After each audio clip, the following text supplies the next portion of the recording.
Hola, yo soy Horacio Pérez y esto es Investigando la Investigación, un podcast donde investigamos cómo investigan los investigadores, tanto en la academia, industria, independientes.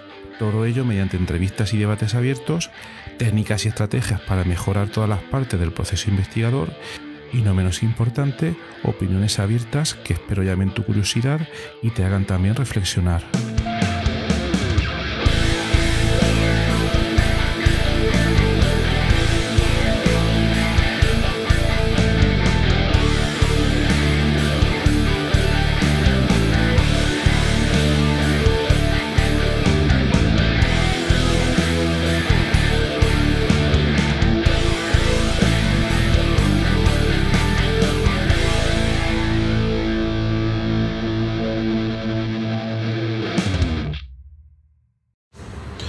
Hola, hoy es 8 de junio de 2022. En cuanto a las efemérides científicas investigadoras, tal día como hoy, un 8 de junio de 1916, nacía Francis Crick, quien participó junto a su colega Watson en proponer uno de los primeros modelos que describieron de manera bastante precisa la estructura de la doble hélice del ADN y que ha tenido un gran impacto en toda la biología y en muchas otras ramas de la ciencia.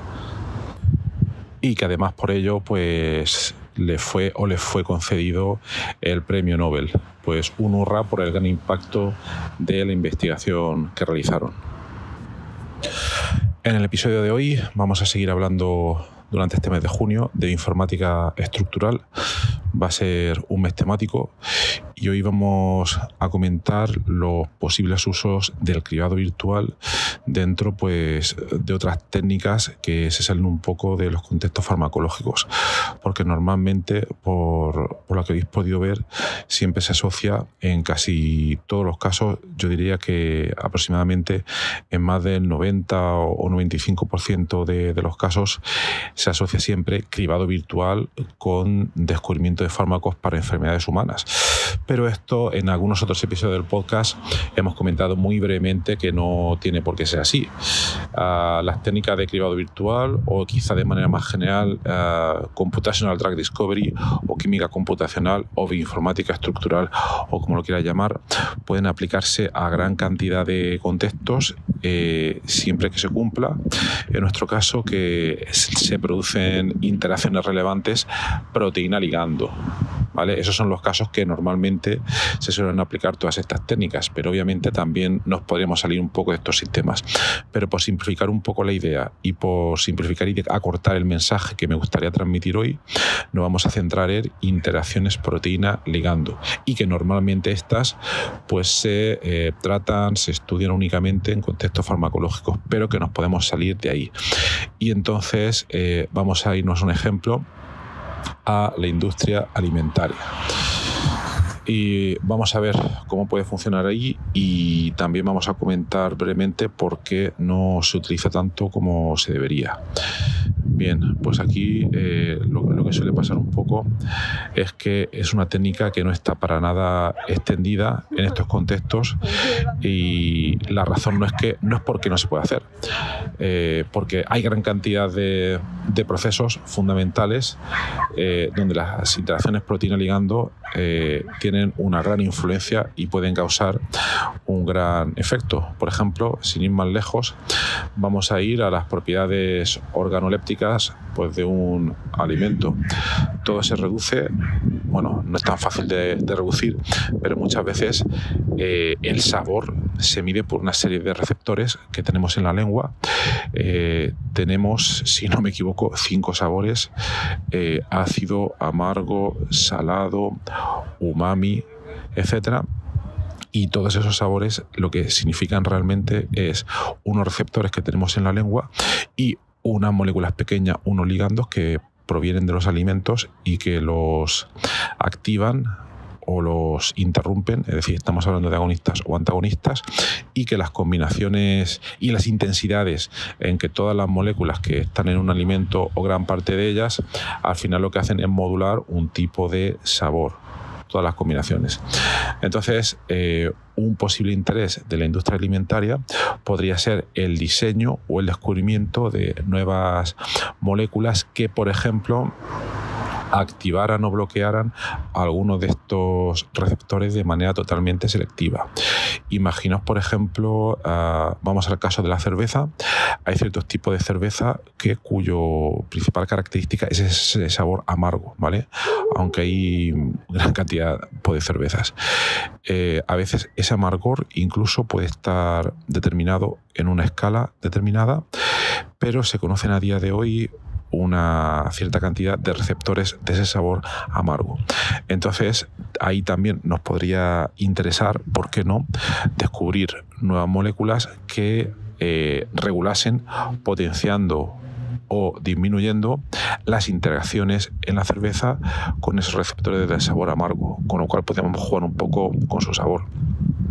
Entonces, para ello aplicaríamos las técnicas de cribado virtual que ya hemos comentado en muchos episodios anteriores, pero aquí obviamente haríamos hincapié probablemente o casi seguro en utilizar o procesar librería de compuestos químicos naturales o, mejor todavía, procedentes de otros alimentos. Como hemos comentado, una que tenemos muy interesante es la librería Foodbank. Es una librería que ya seguro que hemos comentado alguna vez en el podcast, seguro que os he comentado, y tiene información acerca de unos 20.000 compuestos que están en gran cantidad de alimentos. Y entonces la idea sería, pues primero, si hacemos un cribado virtual basado en la estructura, tendríamos que tener información sobre la estructura de esos receptores, ya fuera información obtenida a partir de cristalografía o quizás incluso algunos modelos de AlphaFold, etcétera. Otro día dedicaremos un capítulo a AlphaFold, pero AlphaFold es un sistema de machine learning muy avanzado desarrollado por Google o por una parte de Google que permite predecir con gran precisión, aunque no precisión total, y eso también hay que decirlo, la estructura de proteínas para las cuales no está disponible esa información cristalográfica. Entonces, una vez tuviéramos las estructuras de esos receptores, procederíamos a realizar un cribado virtual basado en estructura con alguna técnica, ya sea docking molecular o modelado farmacofórico, y ahí procesaríamos pues esas librerías de compuestos que están presentes en los alimentos.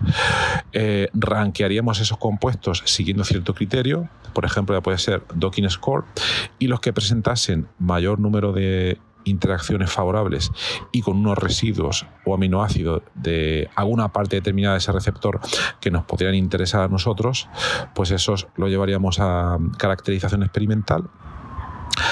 Esa parte, la verdad, es que no es muy sencilla, porque las líneas celulares o los sistemas que hay que utilizar aquí para probar la efectividad o la bioactividad de esas moléculas no los tienen la gran parte de los laboratorios, pero bueno, esa sería la parte que habría que realizar. Y si obtenemos algún hit, pues ya realizaríamos más pruebas en modelos in vivo, etcétera, etcétera, pero ya tendremos alguna molécula o algunas moléculas interesantes que podríamos patentar o continuar estudiando. Bueno, no me extiendo más, pero este esquema que os estoy comentando, esquemas muy similares he comentado en capítulos anteriores, y como veis es siempre el mismo esquema: cribado virtual, procesado de una librería, y aquí lo que estamos afinando es, hemos escogido unos receptores que no están involucrados en una enfermedad, sino que están involucrados en un tema de sabor, que es el que interesa a la industria agroalimentaria, alimentaria en este caso. Y el otro ingrediente, digamos, exótico que se sale del mundo farma sería procesar una librería que contiene componentes que se encuentran en los alimentos aceptados para humanos, ¿vale? Esos son los dos principales ingredientes. Entonces, como veis, técnicamente no hay ningún problema en sacar las técnicas de cribado virtual de temas farmacológicos y llevarlas al tema de alimentos. El único problema, por mi experiencia y por lo que he visto en otros investigadores, es primero, para un problema alimentario determinado, encontrar un grupo o unos grupos o una empresa que pueda hacer una caracterización experimental adecuada, porque al no estar tan extendido es muy difícil encontrar esos grupos. Y luego también una de esas posibles razones es porque la gente que se dedica a investigación en temas de alimentos, por algún motivo, muchos de ellos, al no venir del mundo farma, están bastante desconectados de todo este tipo de técnicas, y al no conocerlas, pues cuando toman un primer contacto con ellas, hay una barrera de entrada para ellos bastante elevada, y suelen desconfiar bastante o no entender para nada todo este tipo de técnicas. Entonces, si os queréis aproximar a ellos, tenéis que explicárselas con mucho cuidado, con mucha calma, con mucho detalle, y haciendo bastante hincapié en posibles ejemplos de aplicación de estas técnicas a contextos alimentarios que ya se hayan probado. Entonces, bueno, no me quiero extender más. Espero que este ejemplo os haya servido para verlo un poco más en detalle, cómo se pueden aplicar las técnicas de cribado virtual a contextos no farma. Hemos hablado un poco de contexto alimentario y nada, si os interesa lo decís y podremos seguir comentando en siguientes episodios otros contextos muy interesantes que se salen del farma, y comentar incluso algunos casos especiales en los que estamos trabajando ahora mismo o han trabajado otros investigadores, ¿vale? Bueno, pues nada, espero que os haya sido interesante y que tengáis un feliz miércoles, y hasta luego.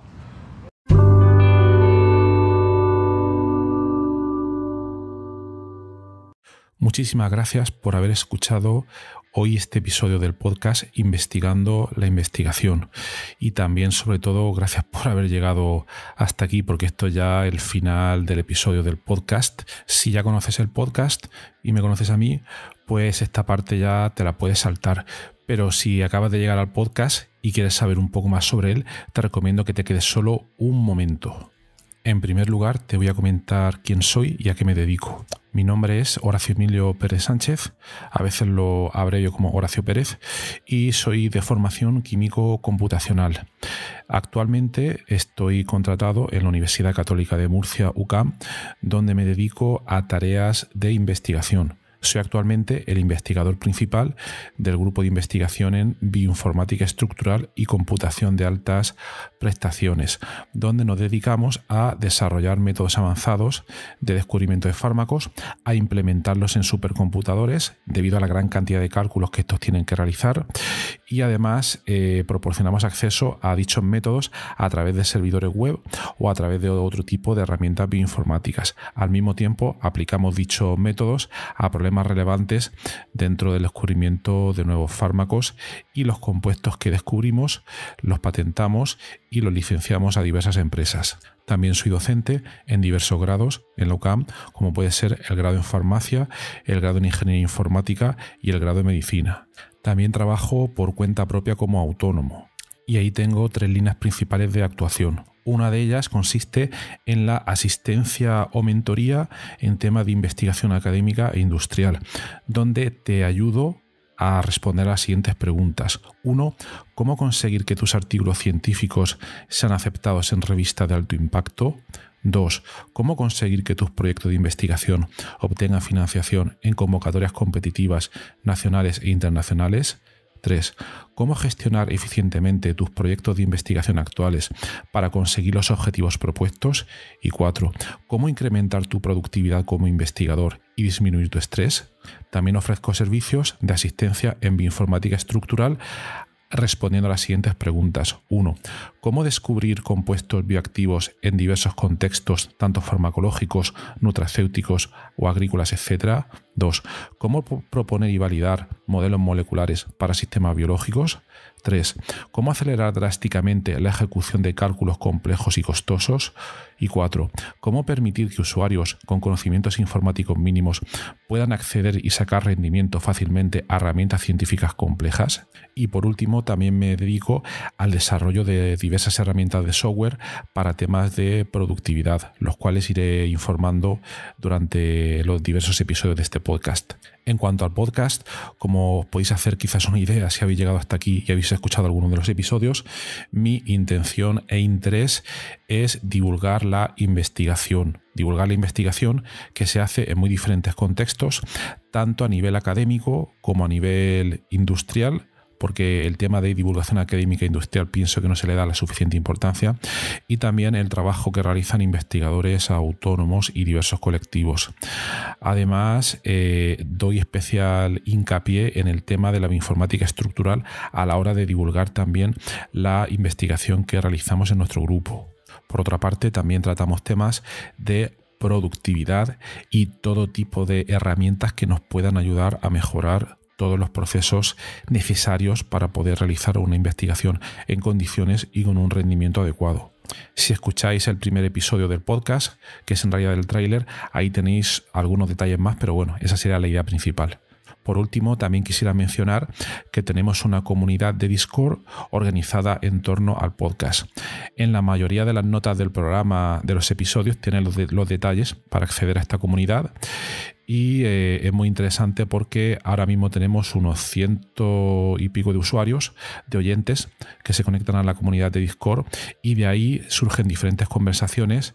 Y, por ejemplo, algunos episodios, como digo de memoria, el de ciencia de datos, el de la investigación en ciencia de datos, es uno de los que surgió ahí, pero también ha servido para que oyentes hayan realizado dentro de esta comunidad de Discord nuevos contactos a la hora de exponer intereses similares en temas tanto de investigación como de productividad y de diversos países de habla hispana.